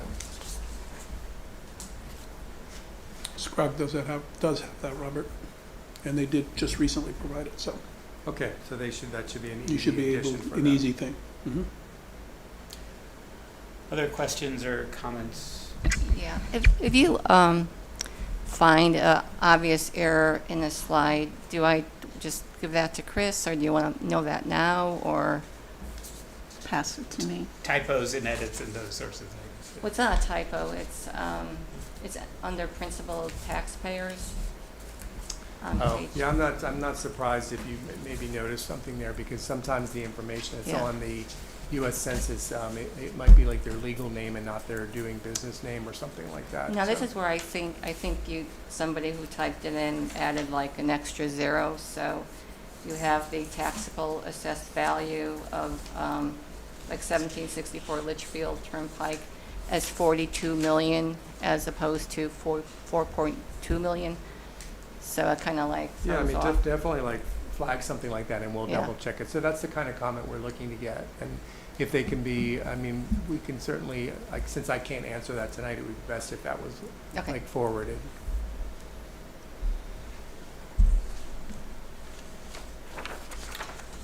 There could be typos or something like that, but we did look at it as carefully as we possibly could, so hopefully there's not too many of them.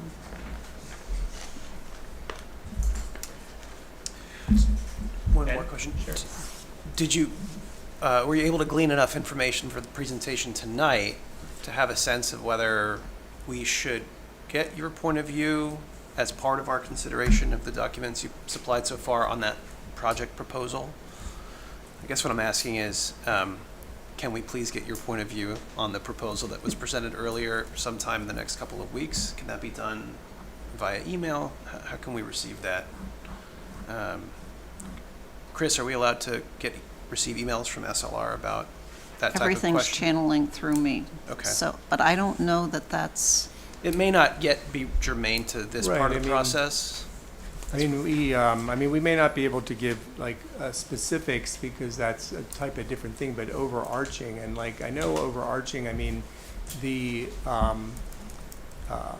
you know, in a perfect world, like for instance, if that application wasn't coming to you now, the whole purpose of the POCD and updating it every 10 years is to try to take a fresh look at, you know, the town's guiding principles or the blueprint for the town, which the state requires you to have two documents. One is the POCD, which is the guiding principles or action steps and policies, and then the zoning regulations, which is the administrative or regulating part, obviously. You know, if there's something that has changed, like in working with the housing committee, and that there's a desire internally from the feedback that we'll get to them as we get down the path a little bit further and we start getting feedback from not only different town departments, but also different committees that they forward ideas for you all to consider for making adjustments, you know, and that might be in the form of an action step. Like there could be an action step that says, you know, update the opportunity zone or whatever to consider a higher percentage of affordable units or something like that. If it's, and then we could back that up by saying that's a recommendation that came from the housing committee. And then the action step would be, you know, to consider that or to study it further, or if you already know, just say update the zoning regulations to say something. And then the process afterwards, you would update the regulations probably in a comprehensive way. That's usually always happens at the end of a POCD update, is most towns then go into a comprehensive zoning regulation update. And then that would be one of the things that you would do proactively. Some of the benefits of that is that you are then in charge of, like, you would get feedback from various different stakeholders about what that might be, but then you're really kind of setting the adjustments in the regulations based on what is best for the town. When you have a really cooperative applicant, that can be helpful, but you remember that their regulations that they're going to give you are probably, for you to consider, going to be very specific to the betterment of their property. So you would want to make sure that you're careful to either limit that to the site or a few sites, as the attorney mentioned to you, or you would want to make sure that if you're doing it broadly, that if they do make a specific recommendation, you're going to need to take in consideration how that impacts all the other properties, which you would potentially be doing in a proactive process if it was coming in at a later time, if that makes sense. Yeah, the last part was really that was the meat of my question, so thank you. Yeah. So, and timing is sometimes off, and I think it's helpful that you have a cooperative applicant, and so maybe it would be a way that the town could have them craft some language that would benefit not only them but also the town. But as long as the town vets that, I think, very carefully. Robert, is there consideration given to, for example, just a more objective look at towns of our size or our demographic or, you know, our profile, and what has been successful, and in other words, as compared to the criteria we have in place, you know, is this better? Is this not as good? Is there other things we can do so that there is actual recommendation as to a plan to go forward with? I mean, I think that would be a very typical process if you were proactively doing that after the POCD was updated and then you were updating your zoning regulations.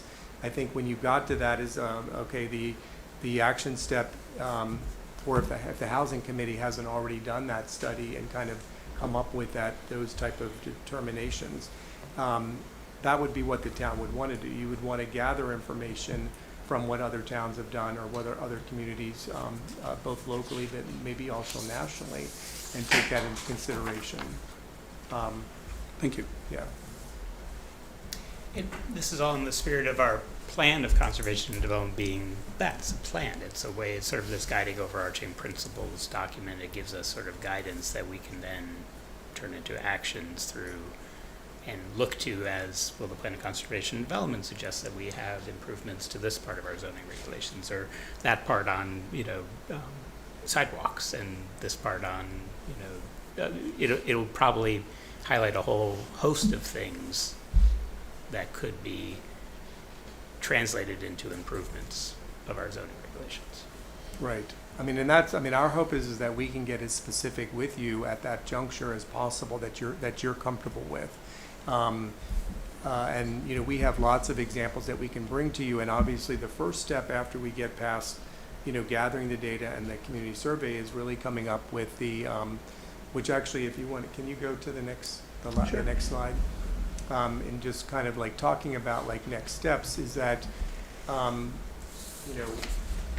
of jumping down to the bottom is that, after we have the first open house and after you have kind of digested and are comfortable with the survey data as well as the community profile and existing conditions, and we make that public, the really first step of developing the plan is then coming up with a community vision statement. And that's something that we will work with you very closely. We will give you some examples. We probably will also take a shot at crafting an initial one. But then we really will want to workshop that with you to figure out exactly, whether, what the themes are based on what we've seen from all this information and what type of, direction we want to go. And then once we have the community vision, we develop the overarching themes and then the goals for those themes and then the strategies and then lastly policies and action steps.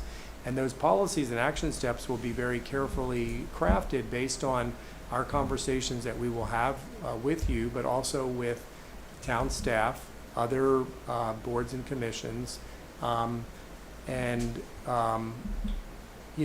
obviously the ones that are related to zoning will be really kind of created based on how detailed you want to get for those items. But we hope that we can get as specific as possible so that the next steps after the POCD is adopted, that you will have a very clear understanding of like different studies that you may want to pursue over the next 10 years and, what specific zoning regulation updates you would want to make, and maybe some directives for them to be considered at that time. So should we talk about the community workshop? Yeah, so I guess it sounds like 2 weeks. Actually, I just had one more Sure. question. Oh, sure. Is there going to be a build-out analysis that's going to be part of this POCD planning process as well? We had talked about doing, very limited build-out analysis in terms of the new regulations for the opportunity housing for, areas that's served by public water, public sewer, and that's not in the public water supply watershed. At one of the presentations going back a while, so Right. I just thought like some, analysis like that would kind of help inform, future housing developments. So something like that would be, I know in terms of doing a build-out analysis on ADUs and the 2 units was described as being like aspirational and not really, amounting to much, but something like where there's a new regulation that's changed that could have an impact to do, a limited build-out analysis. Right. There's not really a specific task item to do a build-out analysis, but let me just say because, build-out analysis, as you've just described, can really take a lot of different approaches. There can be, and we're also not doing the mapping, which is kind of a limitation because we would have to reach out to SCROG. But because of that connection, that might be something that might be able to be added to the SCROG's mapping task. Okay. But I think it would come at the time of like once we get to the very end and we have come up with the vision and then the various goals and strategies, we do have to include the future land use map, which we start usually with your existing future land use map, but then more closely the zoning regulations, because we don't want to be out of compliant with your existing zoning regulations. Other than areas that we have all agreed to that you want us to include as like opportunity areas or focus areas, or whatever word we end up doing. That might be just like in the downtown area, for instance, or it might be like a TOD or a housing like area. And within that, knowing what the existing zoning is and what's being proposed, if there's anything different, like if there's a desire for like a change of zoning in a certain area, that would be a recommendation on the future land use map. That known sub area then could be maybe identified as like to do a build out analysis with the SCROG information that they have to see what that might be. But I think we'll have to kind of determine that when we get further down the path to exactly see where those changes might be, because at the end there may not be any. There's possibility that there might not be any zoning changes to actual density that might be recommended. We don't know yet. And so therefore a build-out analysis could be done easily by SCROG at any point then by just comparing the vacant land with the zoning, and the densities, and then they might be able to calculate that. Does that make sense? Yeah, because the area that we're talking about where there's public water, public sewer, and not in the public water supply watershed is it's like Limited. maybe 260 acres, Right, so it's pretty it's pretty small, so I just Right. think you could do an analysis like that. Yeah, and I definitely think that once we get to that point, we might be able to determine that. And then in talking with SCROG, we can maybe figure out if that's a task that they would be able to add to the mapping because of it's kind of a limited area. Okay. So does additional 2 weeks, or, do we need to reduce that or enlarge that? Is 2 weeks okay? Should we reduce it to 10 days or to 1 week? Is there any sense? I think 2 weeks out would be the 17th, so I don't think we want to go any longer than that, but do you have anybody have any preferences? Folks, is 2 weeks reasonable? We're getting nods for 2 weeks. Okay, so then if you could supply, take a look at these documents, and if you have any questions or comments or edits specifically, just forward them to Chris, and then she'll send some notifications out, and then we'll compile them, and depending on what we get back, we'll determine how we'll get that feedback back to you. That then leads to our discussion about, now that we have this information, although we're working with you to wrap it up, is we need to plan for the first open house that we probably want to have sometime, probably in the month of October, where we can then not only bring the community together in an open house type of setting and answer their questions just about the POCD and the process that's going to be happening, but then share the community survey results as well as some of the data, and then also get people to probably participate in some activities, maybe 2 or 3 or 4 at the most, of things that maybe we want to flush out with the community in a little bit more detail. So that usually happens in the form of, like, if there's survey questions or comments that we got like split opinions on, where we could, like, for instance, about affordable housing or the type of affordable housing, we didn't get a 100% clear directive that people were on board with, say, mixed use. And so maybe there's an activity that we have where we try to flush out those ideas, maybe give examples of different type of mixed use developments, and then maybe do like a preference testing or something like that. So when you're looking at the survey results, or if you take a deeper dive into the bigger document that really shows the results, look for things, what we have also done it, but feel free to look at where you think there might be not real super majority of folks that either felt one way or the other, where there's things where there might be split, and make some recommendations. And then if not, we will also make some recommendations. And then the format would be like an open house running from like maybe 4 to 7 or 4 to 8, depending on the preference of the town. Chris has started looking at some locations, but it would be the open house, as we mentioned when we talked with you earlier, is our preference because it allows for flexibility of when people would attend. They don't have to be there. They can come at 4, but then they can leave at 4:15 if they've gotten their information and they've participated. they can also come at the very end. They don't have to be there all like right at a certain time in order to see a presentation. We usually find that that allows for a greater attendance, and then also a greater attendance of the type of people, because you usually get retirees and business owners and things like that attending like earlier on, and then you get folks coming back from soccer practice and things like that on their way home at like 6 or 7 o'clock. Obviously, we would want your participation. We will be manning the stations, but we would have information tables, and it would be helpful for you all to be able to be there to be walking around and talking with the attendees, and also asking them maybe your own personal questions that you have on the subjects. So with that, we would need to pick a date that would be convenient.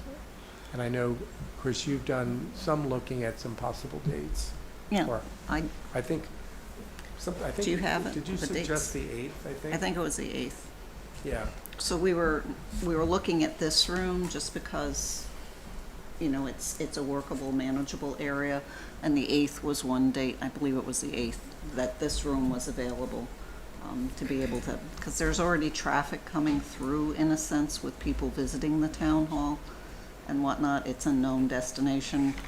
We're trying to dance around when there has to be primary voting and all that good stuff, and when rooms are And being holidays. renovated. So the 8th of October looked to be the best date, which I believe is a Tuesday.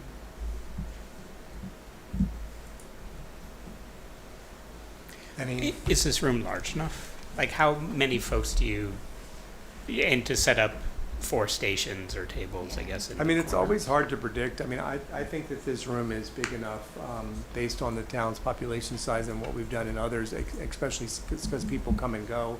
As long as there maybe is some, it does have good flow because people could come in here. We could have this, set up over here.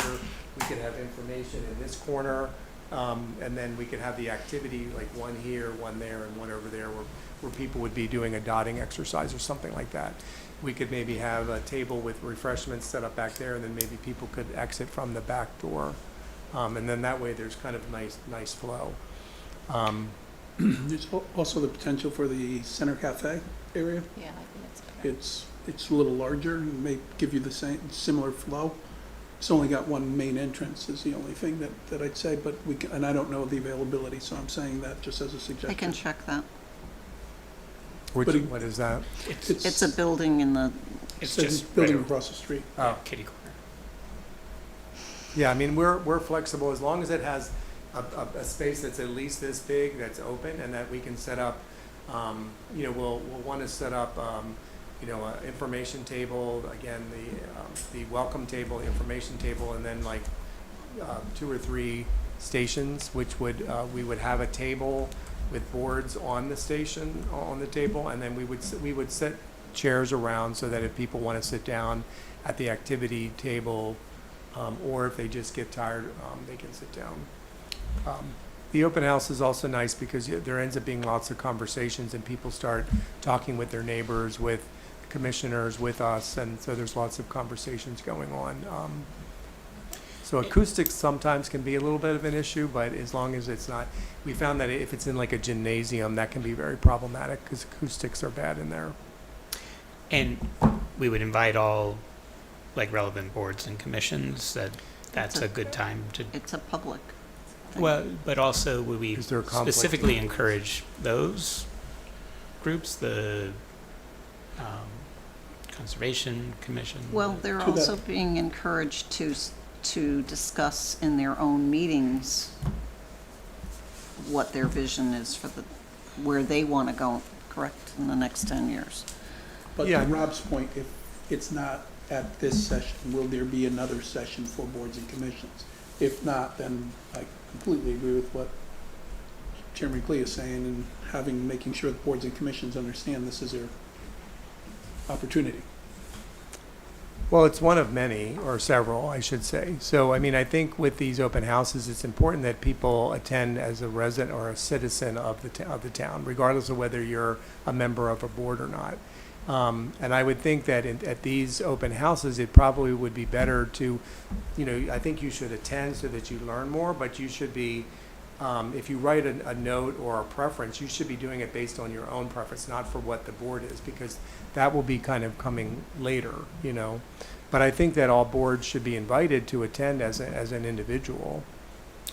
And so I totally get that. It's just being clear about it, because I know boards and commissions are interested.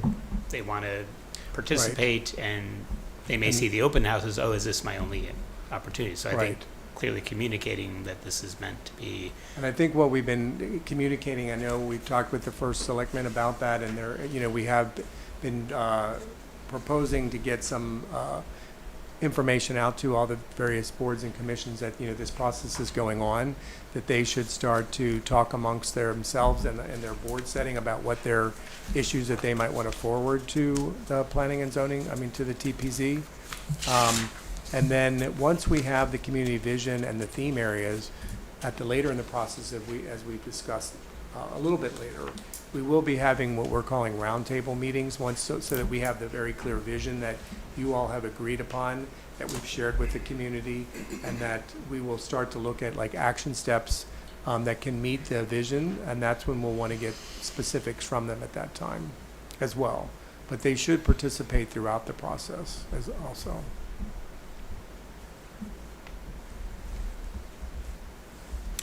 So we have our regular meeting the 7th, which is the Monday. And then does Tuesday the 8th work for folks? For some or all of that 4 to 8 block? Is that what should we be Well, I holding? can check out the availability of the CAF and see. That was the availability of this room without any other boards or commissions being in here and needing this room for meetings. And this room gets heavily used, obviously. But early October, is this, because we are on a time schedule. There's, a due date for this. So I think we should try our best to schedule something if we can in that first week. Yeah, I think unless, obviously there's some flexibility if we went to the next week or something like that, but I think, sometime in early to mid-October would be best. But, I think if nobody has any major conflicts with the 8th that we know of, we tried to avoid holidays, things that were maybe going on with the school, but, and then any other conflicting board meetings we know of. Right. No, that date didn't have anything so going on. It's a really good date. Yeah. I can check to see if the other room, which is a little bit larger than this, is available on that same date. Yeah, I think if we are thinking that we might be able to drum up a lot of support and attendance, then we should try to go with the largest room possible. Okay. So tentatively the 8th, checking on whether a slightly larger room is available. Should we have a fallback date? Or maybe just handle that through email?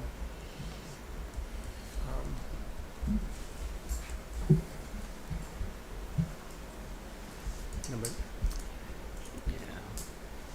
no suggestions. I can send you out an email with the dates and you can tell me your availabilities or not. But And that's then- only if the 8th ends up not being available. Right. Yeah, why don't we cross that bridge when we get to it? Because if you send out an email like that, it's going to be disparate. I know. So far, no one's pushing back against the 8th, so let's see if we can. So hopefully that room will be available, the larger one. Okay. Okay.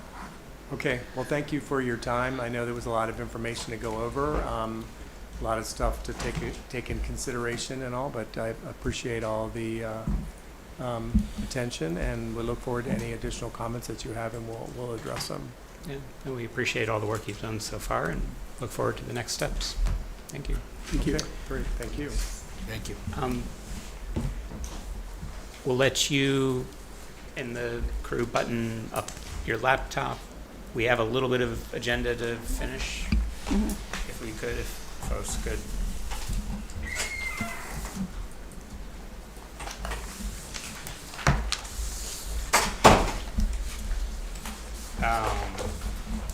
So we've continued our regulation cleanup, so that's no longer part of our work session. Andrew, any quick updates from SCROG? There were meetings, since we last met, there were meetings on July 11th and August 8th, various action items, ranging from proposed plans of conservation and development to our own zoning amendment cleanup, to zoning text and map amendments, subdivisions,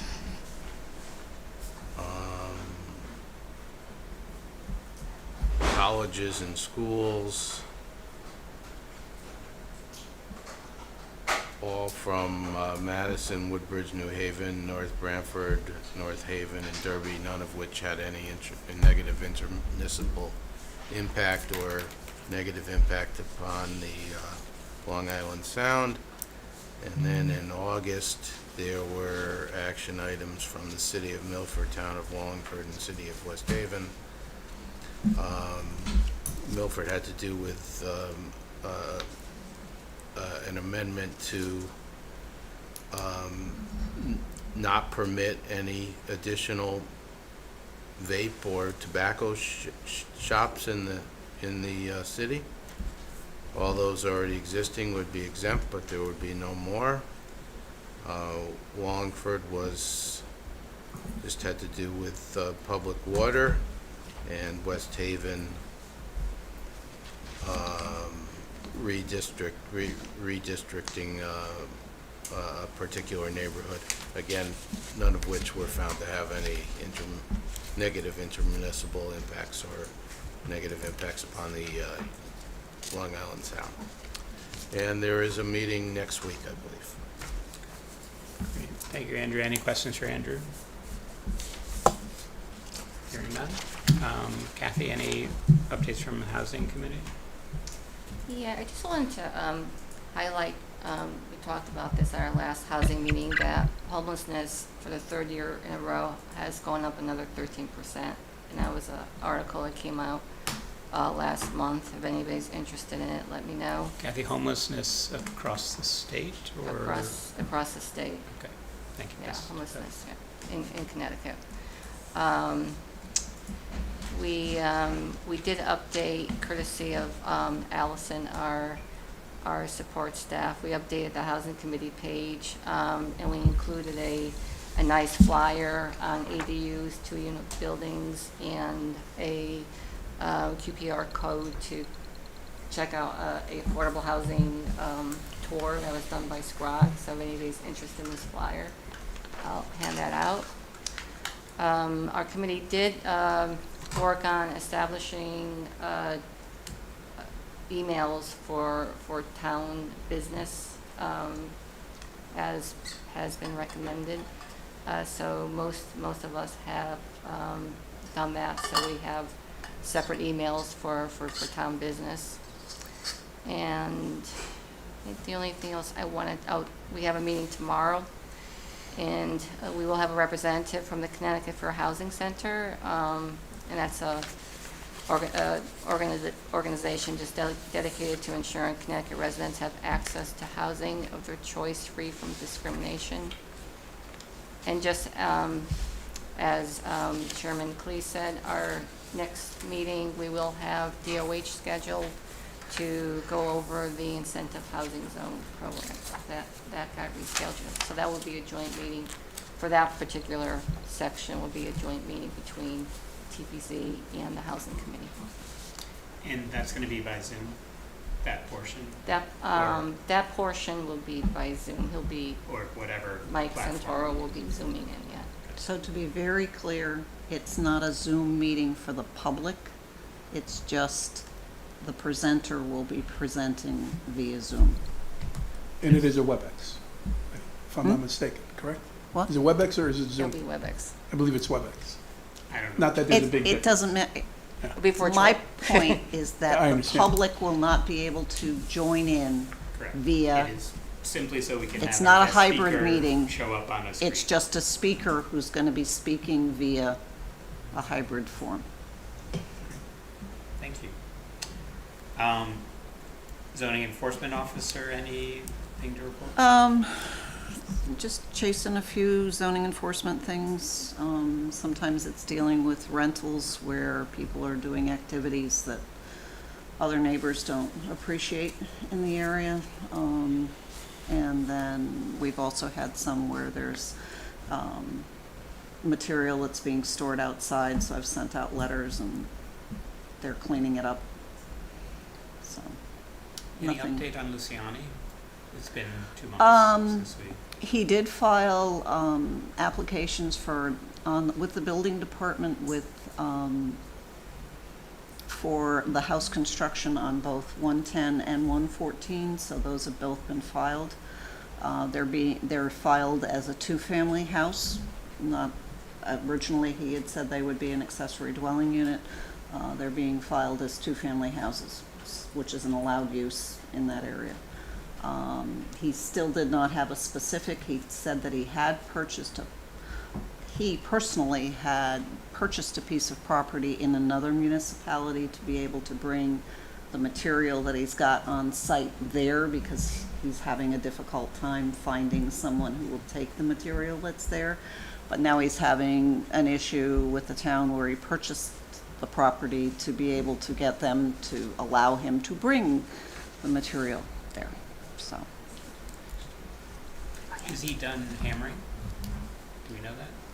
I don't believe that he's finished the hammering. There's still some that would occur once the material gets moved, but with the material that's there, he hasn't been able to complete that because it's such a small site.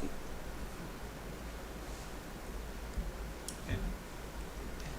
But wasn't there a request for him to give us a date certain as to when he would be done We with would- the And hammering? he can't give you a date certain because the date certain is based on him removing the material that he's been trying to find a place to go, and he has an active permit until May 1st. So,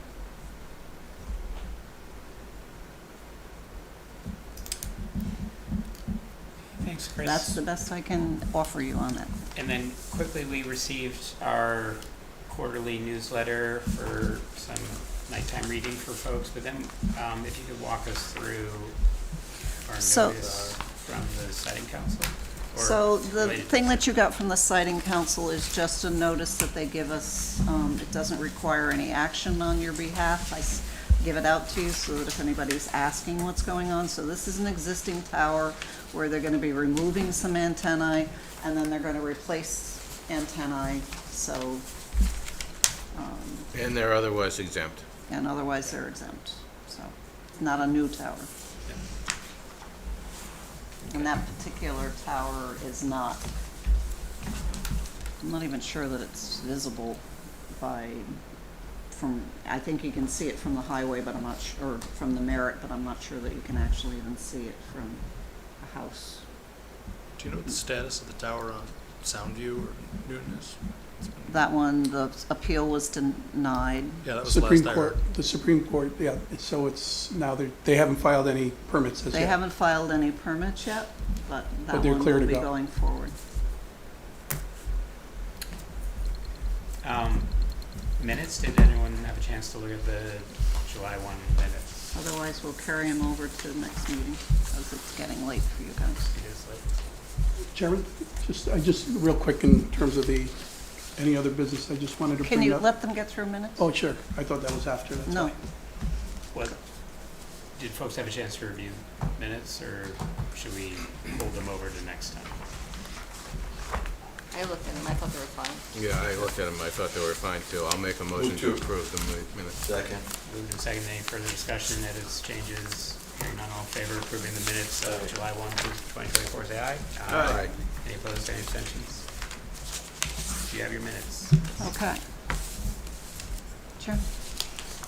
I just wanted to make sure that this board was aware that we did receive a commitment to fund on the 2030, that lot SIP grant down in their business district, $7.9 million.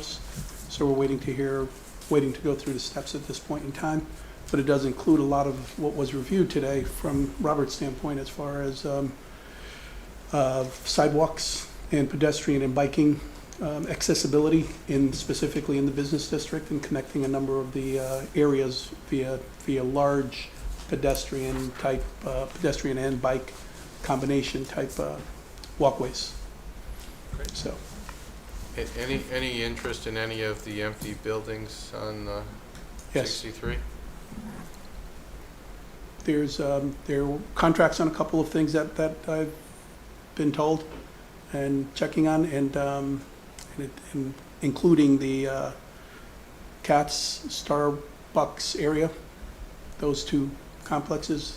From what I understand, I don't know the details. I don't know who it is. I just understand that from the standpoint of contracts that are under contract through some of the brokers. So. But there hasn't been any building permits or anything.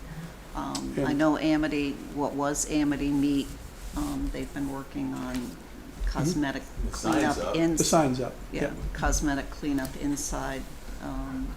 And That's just gonna reopen as a deli Okay. restaurant, as far as I I know. understand there's also a contract on the old Wheelers, which we're excited Yeah, about. I think they had inquired about the necessity for a liquor permit a few months ago with respect to that location, if We've I had a recall. number of people, I'm not sure which one this one is. Talking about where the old gathering used to be, is that the one you were? Yeah, Wheelers. Yeah. No, those are two different ones. Yeah, that's what I'm. Oh, sure not which the one. gathering, where Talking about Wheelers was. Yeah. That was a I'm sorry. catering establishment, and then Chris said that they backed out, so hopefully there's something. This may be a new. I thought you had We made, I had could be another wrong. one that came in after the one that you approved. Yeah. And it was a similar license type, so they weren't gonna have to come back to you if they chose to pursue Did renting they it. choose?